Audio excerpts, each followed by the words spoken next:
What's going on, guys? Welcome to today's podcast. Josh and I, we're going to discuss just a variety of topics around the NFL and basically just have a random conversation here about football.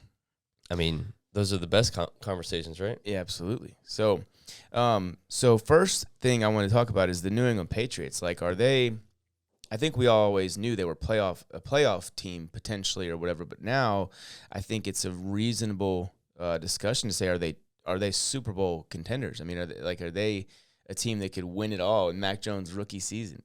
I mean, I feel like if they play like they have been playing, they could easily win any game. Yeah, in the playoffs. I mean, they could beat the Chiefs. I really think they could. This team, the way that they're taking the ball away and not turning the ball over, and assuming they play better run defense, which they have done aside from what they did last Sunday. I think that they can beat anybody. You know what I mean? I think that the formula is there, and it's always been that way, and it really will always be that way, which is if you can run the ball, you can stop the run, you can get after the passer, protect your quarterback, not turn the ball over and take the ball away, you can win it, in any situation. I think that's kind of just what they do. They do. You heard Bill Belichick in that thing I just showed you, the post-game, just them in the locker room, talking about the fundamentals and taking the ball away, not turning the ball over. That's what they do. My uncle, by the way, bet $500 on them to win the Super Bowl. So I don't know. I can't remember what odds he got, but he was telling me he bet $500 on the Patriots to win it all. So good luck to him. I wouldn't recommend that. Yeah, I mean, they look really good right now. They do. They're the number 2 seed in the AFC. And, I mean, Tennessee is battered and beat up, but I think that even Tennessee at full strength, it wouldn't have been a whole lot different. It would have been a little bit closer for sure, but it's just at a certain point they're going to just impose their will on their opponent. And so, like, the way to beat them, and this is what I think you have to do to beat them at this point, is to get a lead early. So we're going to see a huge test, obviously, this week on Monday night when they play Buffalo. And that, I think if the Bills are to beat them, it's going to have to be you score first and make them feel that pressure a little bit. Because when Mac Jones is able to just go down there, play with the lead, he's much less likely to make that critical mistake. You know what I mean? Yeah, I mean, him and the Patriots are like a perfect fit. I mean, him and Bill Belichick are just like, yeah. I mean, you kind of almost knew it when Bill Belichick drafted him. You knew, I mean, even before the draft, I think a lot of people, I believe I said this, but he was the perfect Patriots quarterback, Yeah. He's not a guy with a huge, gigantic arm that can make every throw, but he's a guy that can make good decisions and be very accurate with the throws that he can make. He's very similar to Tua in that regard. Just, I think he's got a little bit of a better arm than Tua. And I mean, he's completing 70% of his passes. I think he's leading the league in catchable throws or something like that. I saw Chris Collinsworth tweeted that out. It was like in catchable throws, he's not just leading the, for rookies, he's leading the entire NFL in that regard. So that's a pretty, impressive it's remarkable. thing. And, especially, he's only 12 games in. Yeah. He is going to get better, and I think that right now we're seeing a really, really perfect, so to speak, version of him for being a rookie. And I think a big reason for that is the fact that they're controlling every game from start to finish, at least on this winning streak. I think they won 6 in a row now. And so what they're doing is he's always in a position where he's dictating to the defense, like that he has the option or the threat of the run on every play. And when he feels like passing, they pass the ball. It's just everything is in perfect rhythm right now. And so for that reason, we saw the Titans defense control the game against the Rams a few weeks ago, and they were able to do that because the game flow got in their favor. And in this case, New England just had the lead. It was a little lead, but they had it from start to finish, and it just got bigger and bigger and bigger. And, yeah, I think Mac Jones maybe has become the favorite for Offensive Rookie of the Year. Oh, yeah, he's going to win. He's going to win that. Yeah. He's going to win that, and he should win that, in my opinion, because, number one, the only guy that would really give him any issue with that would be Ja'Marr Chase. Mm-hmm. And, Ja'Marr Chase has kind of fizzled out a little bit over the last 3-4 weeks or whatever. I think this week he just had 3 for 36 or something like that. Granted, game flow was not in the favor of him to have a big game because they destroyed the Steelers 41-10. But, I mean, I don't really see much in the way of competition for him. The other 2 rookie quarterbacks that are playing right now are Trevor Lawrence and Zach Wilson. Those guys have more picks than they do touchdown passes, so they're clearly not even in the they're not even. I don't even think with a huge finish to the season that they could catch him in terms of winning Rookie of the Year. No, absolutely not.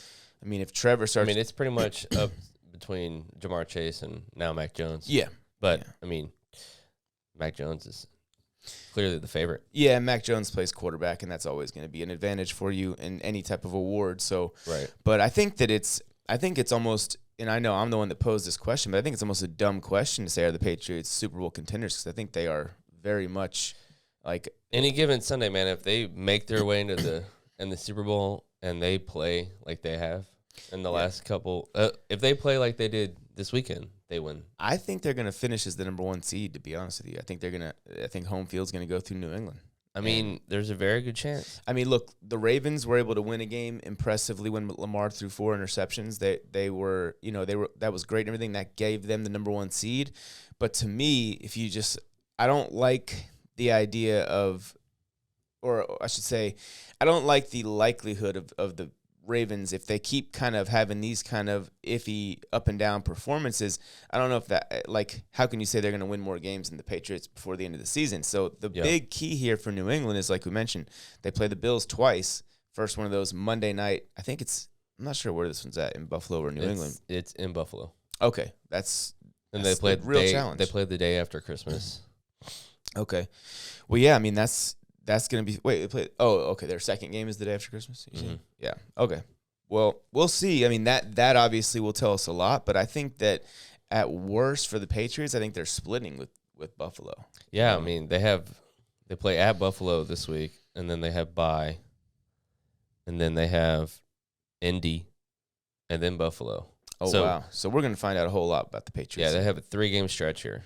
Their toughest games left, and they got Jacksonville and Miami last week, but obviously Miami beat them in week 1 too. So yeah, I mean, I I think they're obviously a different team now, but Miami's playing out of their minds right now. Miami's won 4 straight.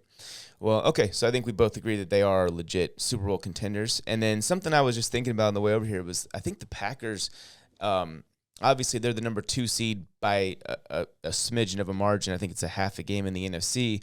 But right now, I think the Packers, if I had to pick a favorite in the NFC, obviously Tampa would be in that conversation. But I think Green Bay is a much stronger Super Bowl contender than this year than they have been in recent years. And the reason, like, I was going to tell my uncle when he bet on the Patriots, maybe you should bet on the Packers too, because that is a team that I just feel like Aaron Rodgers last year in Green Bay, most likely, they were talking about the last dance stuff in the offseason, and then they came out, got blown out in week 1. But since then, they have been mostly a dominant team. Yeah, they have.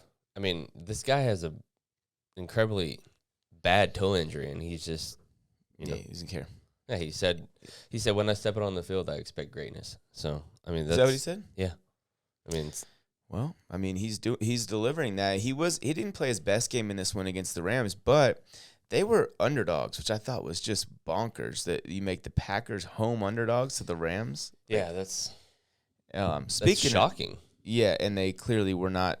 They were ahead from start to finish in that game. They really just I mean, it was a close game by score, but it was It was really mostly dominated.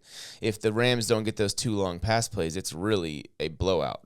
And Matthew Stafford played better than I thought he would, but at the same time, he still played how I thought he could in terms of just why I was afraid to start him. Again, take away the 2 long bomb touchdowns, and you're looking at a really bad day at the office for Stafford. So, it is what it is. The Rams, I think. Could you see a Patriots-Packers Super Bowl? Absolutely. I would even think that's a very likely outcome. I could see, obviously to me, even though Arizona's the number 1 seed right now, I don't really look at them like a real Super Bowl contender. I don't know. For some reason, I just feel like something, maybe it's just that Kyler Murray's not healthy and it's kind of lingering on longer than we all thought it would. Because it was like he was a game-time decision for the first game he missed against the Niners, 3-4 weeks ago or whatever it was. And now, you're seeing Colt McCoy play well enough to win, and they're winning games. They've only lost 1 since Colt's been the starter. But I don't know, man. I just feel like I'm not super confident in calling the Cardinals Super Bowl contenders, even though I know they are, being the 1 seed or whatever. But to me, I much would prefer, if I was going to bet on teams in the NFC, I would definitely rather go with the Packers or the Buccaneers to come out of the NFC. I think one of those two teams is really Cowboys are falling off. The Rams have now lost 3 straight. Those are the two teams to me that have a real case to make for that NFC Super Bowl representative. So yeah, I think the Packers might even be, like I said, obviously Super Bowl contenders, but I think maybe even the favorites out of the NFC. Yeah, I can completely agree with that. They have bye this week. Aaron Rodgers has another week to get healthy, get that toe. I mean, Yeah. obviously, Yeah, they need that. What is it? A fractured pinky toe? Yes, yeah. Yeah, you can't do anything about that. I don't know if Except it's a just let it pinky, heal. but it's a toe. Yeah, I'm not sure. It might be a pinky. But something else I thought of are the 49ers, the NFC's version of the Patriots. And by that I mean, well, obviously you've got a quarterback that's a very good game manager, not making a ton of mistakes right now, Jimmy, compared to Mac Jones, right? You've got a team that started very slow. They started actually fast, then they lost 4 straight. So they were in the same. I think both of these teams are 2-4. Now they are 6-5, right? I think they're 6-5 now. Yeah, they're 6-5, so they might have been even 2-5. And point is, both teams started kind of slow.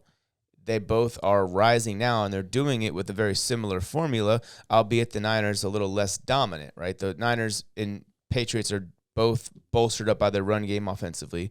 They both have pretty good defenses. I mean, the Niners' defense didn't look great this past week, but they have, I mean, you saw that game against the Rams where they dominated them. Mm-hmm. I feel like they, in some ways, are a mirror image of the Patriots, just to maybe a little lesser of a dominance, degree. So I think they are kind of the NFC Patriots, man. What do you think? Yeah, I mean they're 4-1 their last 5. Yeah. They beat they beat the brakes off the Rams that week, and then they just won a close game against the Vikings. Mm-hmm. Their other 2 wins were the Bears and the Jags, which they were expected to win those games. But yeah, they're playing really good right now. Eli Mitchell looks good. Jimmy Garoppolo, like you said, game manager. Not completing 70+%. Yeah, not week. making a ton of mistakes right now. I mean, that's kind of what you expect out of Jimmy Garoppolo. Well, yeah. He's not gonna have mind blowing stats through the air. He's just gonna do what it takes to win the football game. Yeah. Yeah, I agree. I think they are, like I mentioned, that's why I wanted to bring them up, because I think they're in a lot of ways they're very similar to New England, the NFC's version of New England. Earlier this year, I compared the Panthers and the Broncos to like each conference's representation of each other kind of thing, and they were for a little while. I think the difference in them lately is, unfortunately, the Panthers are kind of falling off, whereas the Broncos are actually kind of bouncing back now. They won 2 of 3. So, but I thought that was a reasonable comparison, and that leads us into rookie quarterback. I want to talk about Mac Jones again real quick. I want to give him some love because you guys, I think people maybe have mistaken my opinion of him. Just because I don't think he is a superstar doesn't mean I don't think he's been the best rookie quarterback by far. I think he's clearly been the best rookie quarterback. I think that people are, at the same time, I also think that people are out of their minds to say that the Niners should have drafted him over Trey Lance, because to me, the Niners they think they got a Mahomes-like player, impact player. One thing I can tell you about Mac Jones, he will never be confused with a Mahomes-like impact player. He will be a very, very good quarterback and maybe never considered a great one. Who knows? I mean, maybe he will be, but I just think it's far less likely in terms of the physical talents he possesses for him to be, a guy that we look at and say, wow, that dude. Like, you look at the great quarterbacks of the league, right? Aaron Rodgers, even Tom Brady has a much bigger arm than I think most of us would have thought, or at least he's so accurate with his deep ball throws that it gives off that same type of impact. Patrick Mahomes, Josh Allen, I think I said Aaron Rodgers. The point is those guys have big, big arms, and a lot of them can run around a little bit. Mac can't really run around, and he doesn't have the biggest arm, but he's extremely accurate. Like, what he's doing, what he's good at, he's being featured to do just that, and he's executing it flawlessly. Like, his consistency has been incredible. I never would have thought he could be this good this early. Yeah, I mean, he's clearly a hard worker, because he's definitely got to be studying the playbook day in and day out at Yeah, this point. he knows what he's doing. He's real. I heard the Reading broadcast defense saying, and watching film. I mean, yeah, he's an intelligent player, so that obviously helps him, grow into the person that he needs to be as far as an NFL quarterback. But he is looking really good right now. Like we said, perfect fit with him and the Patriots. Bill Belichick, as we've always said, is going to put him in the position to be great or to be successful at least. And that's what's happening right now. yeah. I mean, he's everything he's doing is stuff that we all knew he could do, but he's so consistent. It's remarkable right now. He really is.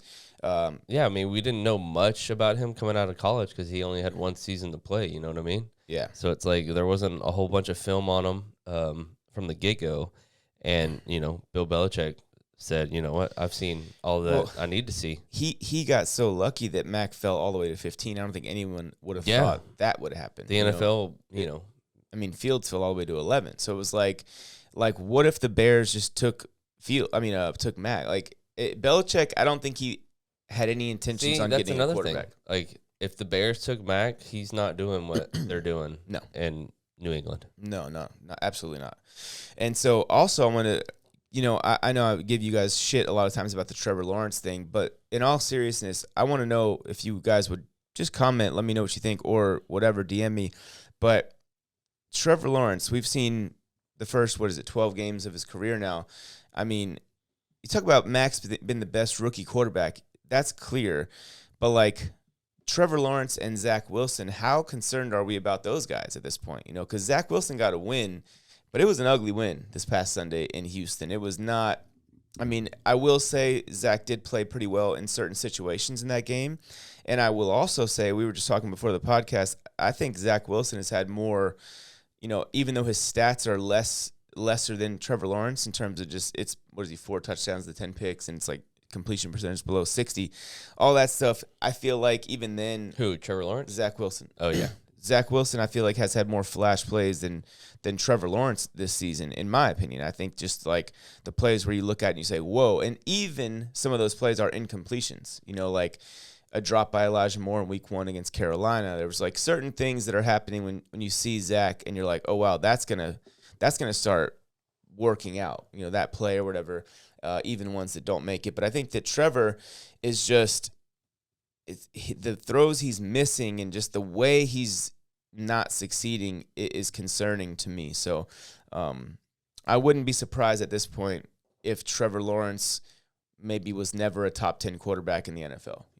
I really wouldn't be surprised at all. And so I want to know what you guys are thinking about him, though, because a lot of times we get very in the moment, recency bias, reactionary. Like would you rather have Trevor if the Patriots called you up, Jacksonville, right now and said, hey, we'll trade you, and I know the trade deadline's passed, I'm just talking to make a point. If they said, we'll trade you Mac Jones for Trevor Lawrence, like, would you do that if you're the Jaguars?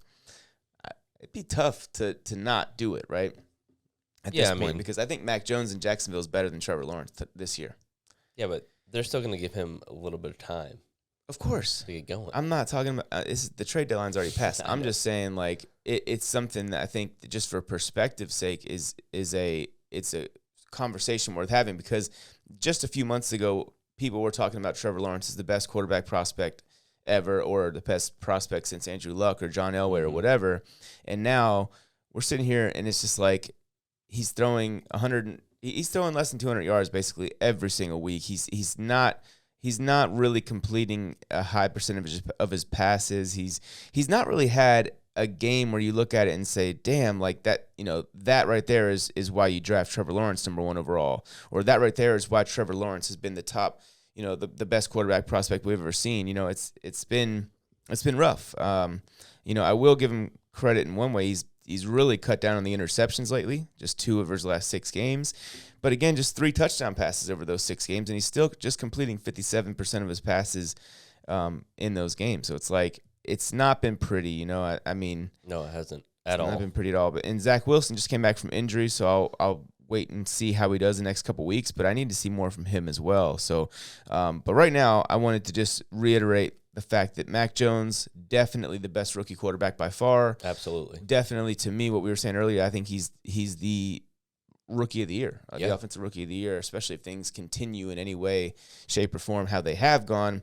And I'm worried about Trevor Lawrence and Zach Wilson. And I just think that it's ridiculous to sit there and say the Niners should have drafted Mac Jones over Trey Lance when Trey hasn't even played. You know, I mean, at this point, should have Mac Jones gone number 1 overall? No, absolutely not.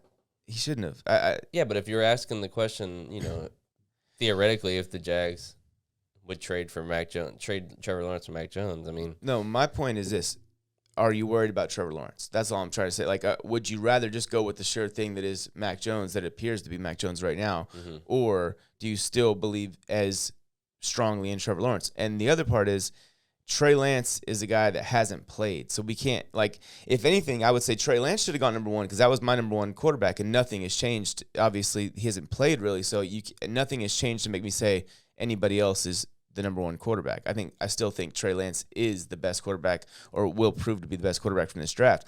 I just think that Mac Jones should have always, I guess, had that higher floor than maybe any of these guys, just because of what he is good at and how you can feature that to be an effective, in terms of an NFL quarterback. But I'm a little bit worried about Zach Wilson. I'm a lot of bit worried about Trevor Lawrence, and I'm pleasantly surprised by Mac Jones being the best quarterback of this rookie class so far.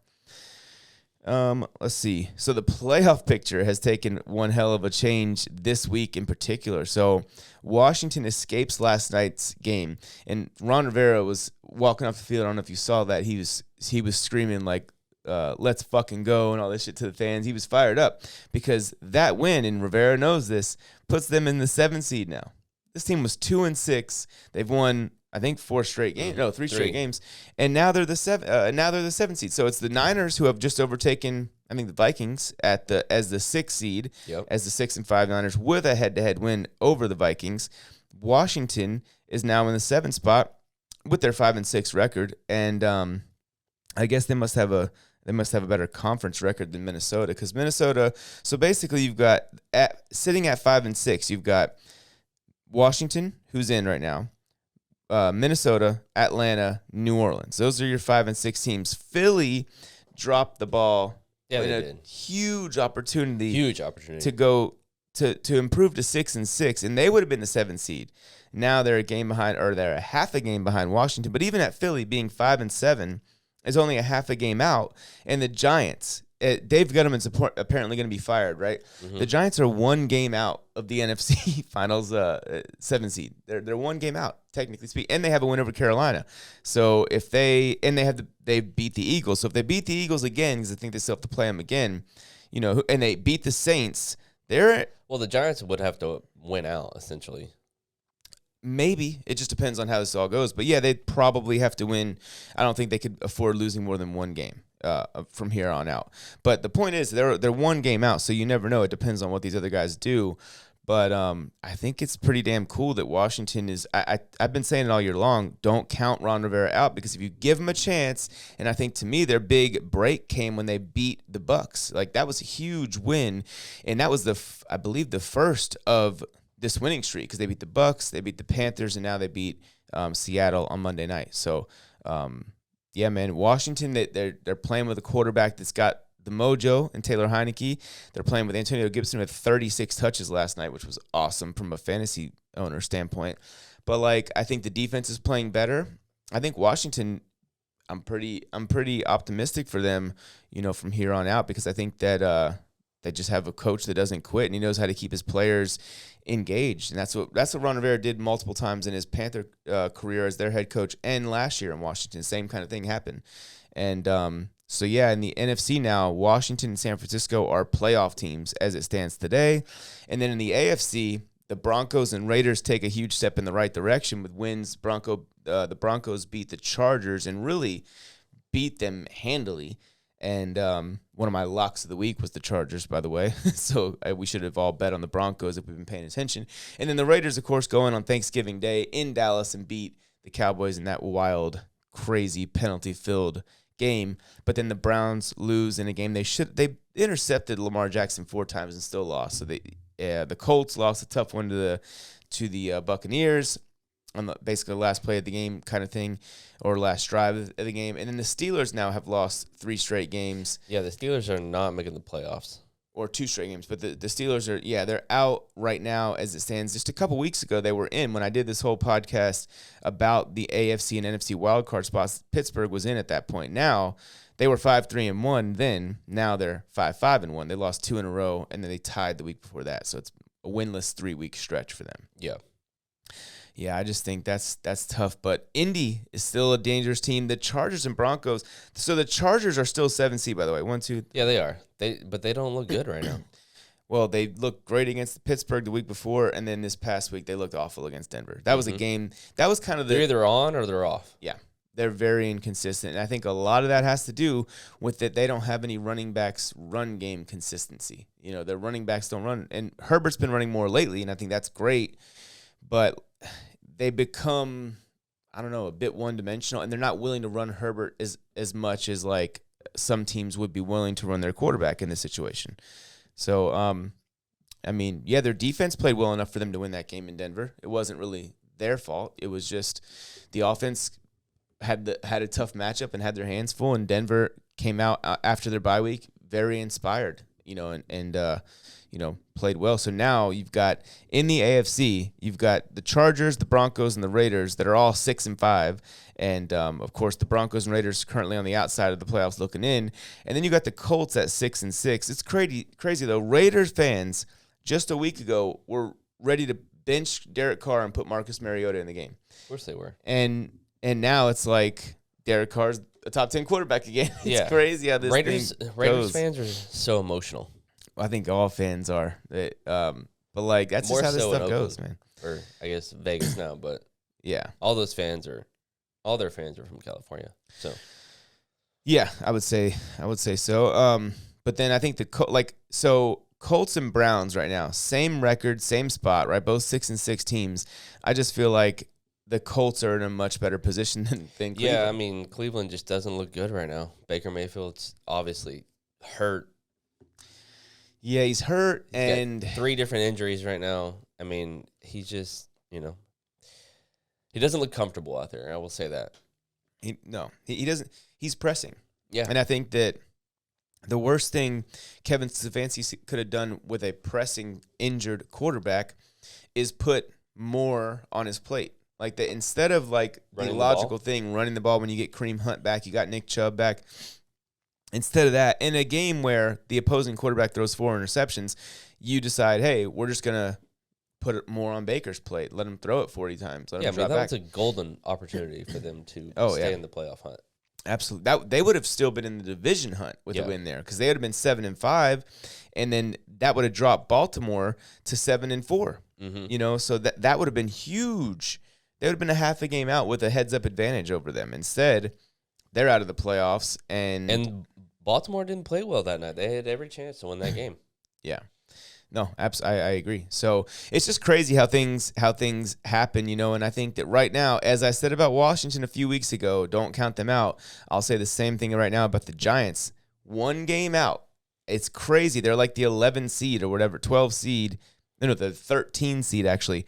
But at 4-7, they're a game out of the playoffs. The Washington's 5-6. So like crazier things have happened, and I'm not predicting that they're going to make the playoffs. I just think that anything's possible. And the Eagles, man, I don't think anybody woke up on Monday morning feeling more like they blew an opportunity than Philly. Maybe the Chargers, I guess it would be one of those teams, but they're still technically in the playoffs. So, and of course, the Panthers. They have go in there and get dominated by the Dolphins. I told you all week long I was not comfortable with that game and that matchup and all that stuff. And now Miami's won 4 straight games. By the way, Miami, let's see, they are a game and a half out of the playoffs in the AFC. So they're not dead yet in the AFC either. I mean, it's strange things have happened, right? You're talking about teams with a game and a half to make up with what, 4 or 5 games to go. This is not over. Yeah. By any stretch. So I think that it's going to be interesting to watch those things unfold over the rest of the way. I do think that obviously the Rams have lost 3 straight games. They've got to get it together and quick. I think they will, personally. But I just think that also you got the Cowboys are kind of reeling now. Lost 2 in a row and 3 of 4. And then, but I think the Niners, Washington are two teams trending up. That was a huge loss from Minnesota, in a game where obviously they would be in the playoffs still if they would have been able to win that game. But it's just wild. There's a lot of teams involved in that final wild card spot on each side. So going to be interesting to see how that goes. Yeah, I mean, on the NFC side, if the Cardinals lose this week, the Packers take over the number 1 seed. Yeah, So, because they have that head-to-head win over them. Like you said earlier, we could very well see the Packers. If there was ever a NFC year, favorites. it just feels different this year. This Green Bay team, but because of their defense. we cannot have Aaron Rodgers getting another ring because that puts him one over Brett Favre. Yeah, I'm always gonna root against that. But obviously, if he wins it, goes out there and does it, you got to respect the guy. But I think their defense is the difference, and their run game. The defense and the run game. Right, but if you put Trey Lance, say you put Trey Lance on the Packers right now, how good are they? I don't know. I mean, I haven't seen him as a rookie. I don't know, but take Aaron Rodgers off that team, and how good are they? You know what I mean?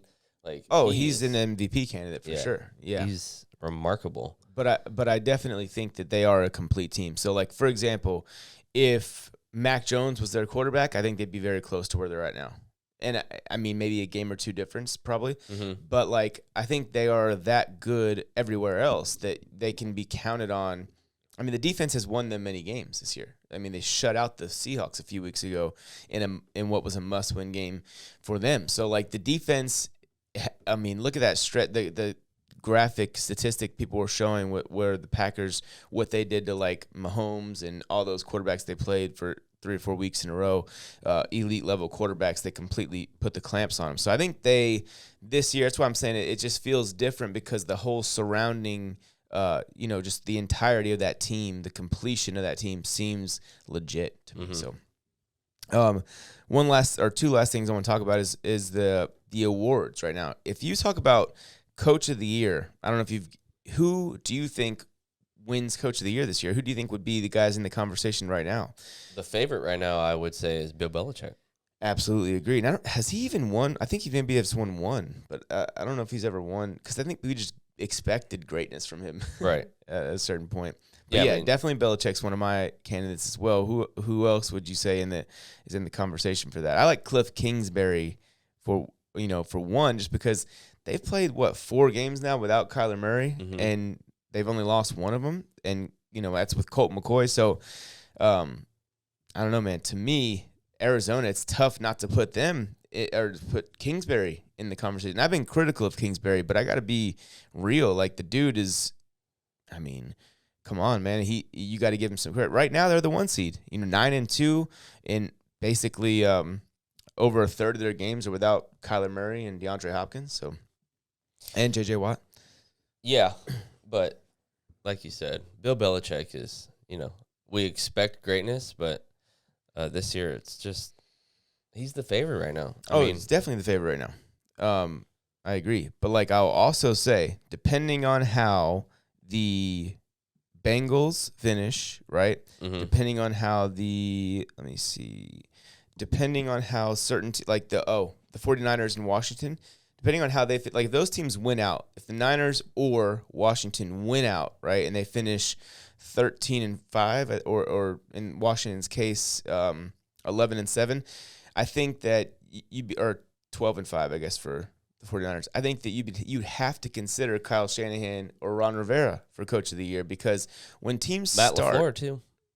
Yeah, but I don't think anybody's going to – just because they have Aaron Rodgers, I think it's kind of like the Belichick-Brady syndrome. I think nobody's going to really give them credit or give him that kind of credit, especially because he's been 13-3 each of the last 2 years, and nobody even gave him any credit then. So I think they're just going to chalk that up to more Aaron Rodgers, which is why Rodgers won the MVP last year. But the 49ers and the Washington football team, if either one of those teams win out, I think that they're Shanahan and Ron Rivera will be in the conversation for Coach of the Year. Very much it'll be, depending on what the Patriots do from here on out, I think they might even win it. So that part's kind of crazy. I think Harbaugh could be in the conversation too if Baltimore somehow basically wins out and holds on to that AFC spot, like the top spot in the AFC. I don't know. So Zach Wilson maybe even too. If the Bengals were to win out this week, they play the Chargers this week, which is going to be a lot of fun. Huge, huge playoff implications in that game. And that's going to be a fun game. Like if the Chargers beat the Bengals, the Chargers would then be ahead of them in the playoffs pecking order in terms of seeding because they'd have the same record with a head-to-head win. So that's a huge opportunity for the Chargers in that one. And so I just think there's a few different teams, coaches that could potentially, win that award. But right now, I 100% agree with you. It's Belichick, and if I had to bet money on who wins Coach of the Year, it'd be Bill Belichick for sure. Yeah, I think the betting favorite is Belichick right now. Yeah. Or even if the Colts win out, Frank Wright would be very much in that conversation. If they win out, that means they beat the Patriots. So, yeah. But yeah, going from 2-4 and losing 4 straight in Foxborough to begin the season. Remember we were talking about that, and then to come back and do what they've done since has been pretty dominant. And yes, Bill Belichick. See, I'm somebody who believes that Belichick is the greatest coach of all time, and I also believe Tom Brady is the greatest player of all time, greatest quarterback of all time. I think that those two things can both be true at the same time. So, I mean, that's how I've always felt about it. And I think now we're seeing that, right? Brady doing his thing in Tampa and then Belichick doing his thing in New England, despite facing some real adversity early on. And then for MVP, so the last thing I wanted to say is who's the MVP? Who finishes in the MVP? I mean, it's Tom Brady's to lose, I think, at this point. Yeah, it's probably true. I mean, like Lamar Jackson is somebody I was considering, but that 4-pick game is really going to cost him. You know what I mean? Because when you look at trying to compare his stats at the end of the season is going to be tough when you factor in all those interceptions in a critical game. Yeah, I mean, you have to put Aaron Rodgers up there. I think right behind Tom Brady, Kyler Murray. Kyler hasn't played. He's eliminated from it now. Jonathan Taylor. Yeah, but they lost. They got to win out for him to. Yeah, they've got to win. It would be nice to see him win MVP because I would love it. He's very deserving of it. But yeah, like you said, I mean, they took that loss. Yeah, they have to win out. Yeah, but I mean, Tom Brady obviously is. I mean, they beat the brakes off. I don't think they play the Packers this year, do they? I would love to see that. I was just thinking that earlier. No, I don't think they do in the regular season. Yeah, That'd be. I would almost want to go to that game. Yeah, I feel like Packers Bucks is in the NFC Championship game is all but a foregone conclusion. I don't know, man. I just feel like they're on a crash course for each other because if I had to bet on who's going to finish as the 1 seed, it'd be the Packers. If I had to bet on who's going to finish as the 2 seed, it might be the Bucks. I mean, they're a game right now as it stands, a game behind the Cardinals. I don't know, though. I just feel like Tampa, to me, it's much more conceivable for Tampa to win out. Yeah, it's getting that time of year. Yeah. Tom Brady's fucking locked in, they have a good chance. Here's something funny, right? And it would be a fairy tale, kind of remarkable ending for Aaron Rodgers supposed last year in Green Bay. Tom Brady, obviously, at the end of his career, maybe not. Maybe he plays another 5, but yeah, right. It's just, it's a storybook kind of storyline if the Packers and the Bucks would play in the NFC Championship. That would be a freaking hell of a game. Yeah, I agree. I mean, that would be crazy. But look, check this out. So, let's say I'm right. And basically what I just said was Packers finishes the 1 seed, Bucks finishes the 2 seed, Cardinals finishes the 3 seed. So what does that mean, right? So when you look at it, the Packers and the Bucks are both undefeated in their home stadiums. They're both 5-0 at home. The Cardinals are undefeated on the road. They're 6-0 on the road.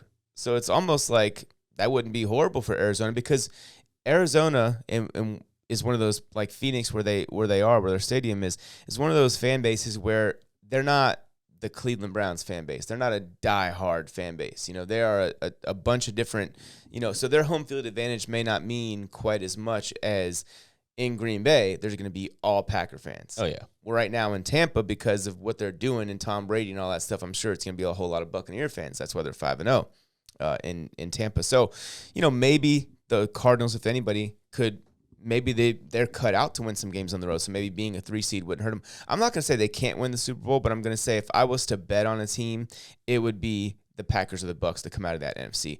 But talk about storybook. What about if Tom Brady goes to the Super Bowl and beats Belichick and then hangs it up? That would be nuts, dude. Oh That my would be God. fucking crazy. If they Could you played, imagine? if they played in the Super Bowl, who would you would pick the Bucs, right? I know, but can you honestly bet against Bill Belichick in the Super Bowl at this point? Holy shit. After we saw Especially him, against Tom, after Tom already got another ring last year, Bill Belichick's like, both of those guys would be so ready for oh that my game. God, bro. Jesus. Like, that would be insane matchup. Just think about that. That's Like, a real possibility to happen. yeah. I'm not saying who to win, but just that matchup to happen is very much a real possible thing. yeah. Like- I mean, anything's possible. But that would be absolutely crazy. Yeah. Who are you picking? I'd pick the Bucs, man. But I'd be very afraid. Like, I think I would pick the under because Yeah. I don't think it's going to be pretty. I think Belichick's going to drag his ass into the deep waters, and he's going to make it tough on him, just like he did in that game. I mean, J.C. Jackson alone will make it tough on him. yeah. That guy's a Jesus, freak. that guy is Defensive Player of the Year, maybe. I mean, Jesus. Did he punch the ball out of Foreman's hands on that long run? Was that him? I'm not sure. It wouldn't surprise me if it was. He's definitely one of the best corners in football. And that guy right now is on, if I'm not mistaken, I believe he's on the restricted UDFA tender thing. So he's like, basically he's in a contract year. And so he's going to be franchise tagged as soon as the season ends. He's from Alabama, right? No, I think he went to Florida and then he transferred to Maryland in college. I liked him. I had a first-round grade on him, if I'm not mistaken. I know I was very high on him. Okay. And I saw he went undrafted. Did he play with Darnell Savage in Maryland? I think so. Okay. Yeah. Yeah, Darnell. Because he got in trouble at Florida, then he Yeah. went to Maryland. So I think that the reason he went undrafted was mainly because of, like, whatever he got. I don't even know what it was he got in trouble armed for. robbery. Oh, really? Yeah. Jesus. Yeah. Well, that's not cool. His career was almost over. Well, he's basically robbing quarterbacks now, and so at least he's found a new way to take out his aggression. Right. But he was found not guilty on all charges. Oh, good. But yeah, I think he was just at the wrong place at the wrong time. Oh, okay. Um, But yeah, I think that was the only reason why he was Yeah. undrafted, kind of like Lyle Collins there Mhm. in Dallas. So, but yeah, I mean, man. they declared Collier County, Florida declared April 9th, 2019, J.C. Jackson Day in his honor. Oh, wow. Yeah, the county commissioners did this in Jackson's home county. So, Well, that's cool. yeah, so they he think was highly. really innocent, probably. yeah, they think highly of J.C. Jackson. Obviously, hard worker, came from nothing, was undrafted, like you said, and is dominating. Absolutely dominating. Dominating the NFL, yeah. Belichick. I mean, Belichick hasn't always been great with his first-round picks. I mean, how many picks does he have this year? He's got like 8. Yeah, he had 7 or 8. 9 last year. Yeah, it's unreal, and he's got enough game. He's gonna I think the record's like 10 or something, isn't it? It's not. He's got a chance at it, at whatever it is. He's got a real chance at it. So, but like MVP to me, Brady for sure is probably, like you said, leading the way They're only paying this guy $3.3 million. because he's on that restricted free agent tender. He's Yeah. about to get really paid though. Yeah. Don't worry. He's even if he was like. I don't even want to say that because I don't want to wish anything bad on somebody. But like he's no matter what the scenario, he's gonna get very much paid. I think the worst case scenario for him is he has to play a year on the franchise tag, because I don't know how much Belichick really wants to pay a corner.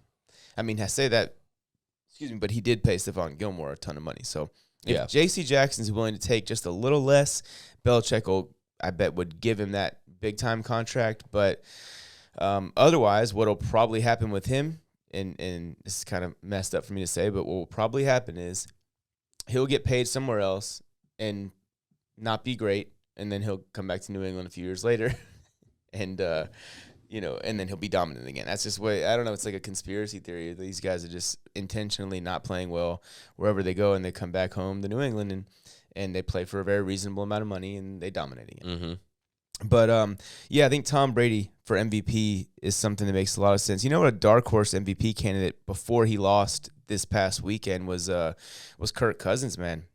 he was really playing at that level. Like at 21 touchdowns, 2 picks entering that game. He threw 2 interceptions.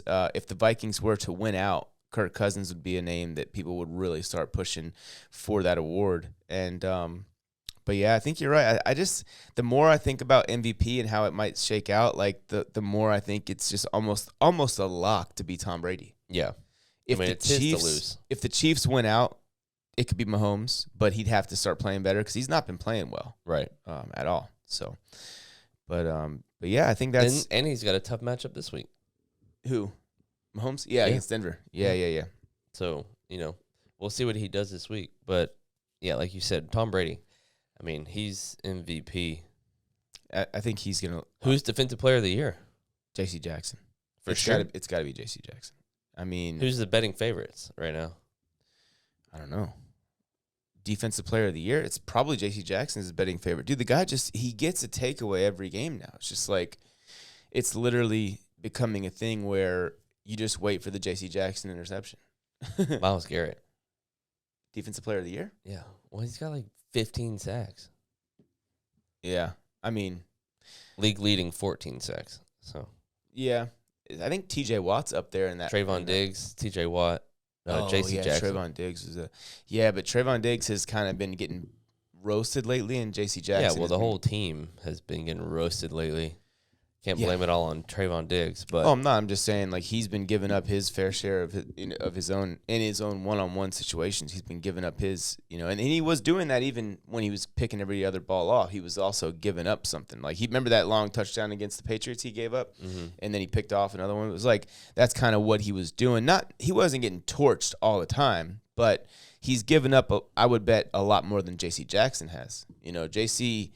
Not only does he get the picks, but he doesn't really give up a ton in the other direction. So, to me, and I'm someone that values pass rush over. What is Matt Judon doing statistically? Because he's a dude that I feel like he's been every time I watch a Patriot game, I just see Judon making plays. So he's up there. I mean, he's 4th in betting favorite to win defensive. Oh, really? Yeah. Okay. So, I mean, he's ahead of Aaron Donald and J.C. Jackson. So, he has 11.5 sacks. Yeah. Already, and 12 tackles for loss. By the way, that is the most sacks he's ever had in any season of his career. And for tackles for loss, that is the 3rd most he's ever had. And he's got, obviously, all these games to go. So, wow. The 2nd most quarterback hits he's ever had. Yeah, Matt Judon is a bad dude. Dude, Matt Judon's contract, when we look at it in a year or two, maybe even just this offseason, and we compare it to those that, like, for example, I love Myles Garrett, right? Phenomenal player, maybe the best defensive player in football. When you compare their stats and then their money, it's going to be like he's going to make $10 million per year annually less than what Garrett makes. That's what he makes. And Belichick, all offseason long, people were like, oh, the Patriots are desperation spending in free agency. It's like, no, Belichick saw that there was a dip and because of what COVID caused with the salary caps and all that affected the economy of each player's top tier players in specific, or at least upper echelon players where their money came in in terms of their value. And he bought the dip essentially, and he bought it fucking hard. I mean, he signed Kendrick Bourne for like $6 million a year, something like that. Matt Judon for $14 million a year, if I remember correctly. He was Jalen Mills for $7 million a year. Like, he added several starters, high quality starters in some cases, especially in the case of Matt Judon. Judon's going to want to renegotiate at the end of this season probably, and Belichick's going to say no because you got 3 years left, dude. Yeah. So. Well, who's your defensive rookie of the year? Parsons? It's starting to look like, it's definitely Michael Parsons. Or Surtain. Yeah, those two are probably leading the clubhouse. But I also really like Jalen Phillips lately. 3 sacks against the Panthers. He destroyed them. But he's also had a half a sack or more in each of the last 4 games. So he's been really good lately. Like, he's actually been starting to dominate. And I'm looking right now at Giants at Dolphins this week. That could be the 5th straight win for the Dolphins, and it could be another big game for Jalen Phillips. So look out. I mean, Michael Parsons is Yeah, he's the another best level player. right He's now. by far the best rookie defensive player in the draft, in my opinion. He's much, much, much better than what I thought he'd be. However, I did justify this and say, if they use him as a pass rusher, all bets are off. He will be a very good player. I said that like before he ever played a game. So I think from that standpoint, like he was never to me the next Luke Kuechly, what some people thought he was. Mm-hmm. But if you want to talk about using that freak athletic specimen and just his ability to get to the quarterback and use him in that way, I thought that was a great idea. Now, he's also been a better off-ball linebacker than I thought he would be. So, I'll take that for what you will. But I think that definitely the defensive rookie of the year, Micah Parsons. But, yeah, Jalen Phillips is someone that if he keeps playing in the way he's playing now, when it's all said and done, we're going to look at it and say, hey, he was a value at, I think he was like 15th overall pick or whatever. And so yeah, he's been dominating as of late. But yeah, I think that's all we got for this one, right? Yep, that's all we got. Cool. Well, guys, if you're enjoying the pods, leave a comment. Whatever questions you might have, we're going to answer every single one of them. And I guess we'll talk to you soon. Yeah. Make sure to like and subscribe. This video plus the channel, ring the bell, and like Evan said, leave a comment. Let us know what you're feeling about the push for the playoffs for a lot of teams. Also in fantasy, there's only 2 games left in the regular season. Yeah. So it's coming down to the wire here. But yeah, that's all we got on our NFL Talk edition of the Fair Shake Football Podcast, and we will catch you in the next one. Peace.